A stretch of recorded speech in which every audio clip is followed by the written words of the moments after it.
दोस्तों, क्या भारत में कोई व्यक्ति अपनी भाषा, लिपि या संस्कृति को बचाने का अधिकार रखता है? क्या सिर्फ धर्म या जाति के आधार पर किसी को कॉलेज में प्रवेश से रोका जा सकता है? तो इन सवालों का जवाब मिलता है भारतीय संविधान के अनुच्छेद 29 में।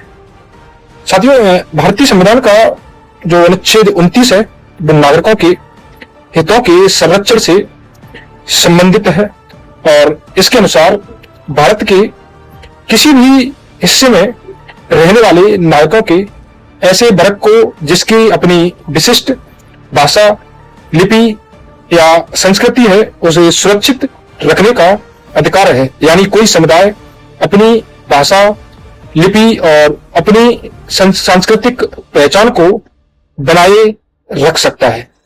दोस्तों, अब हम अनुच्छेद जो 29 का दूसरा पार्ट है उसे समझते हैं, जो महत्वपूर्ण है।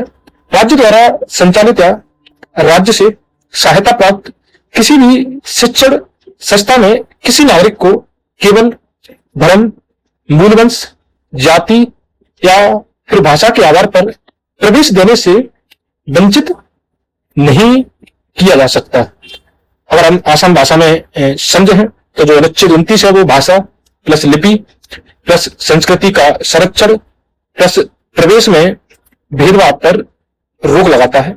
एक महत्वपूर्ण जो बात याद रखने लायक है वो है कि अनुच्छेद 29 केवल धार्मिक अल्पसंख्यकों के लिए ही नहीं है।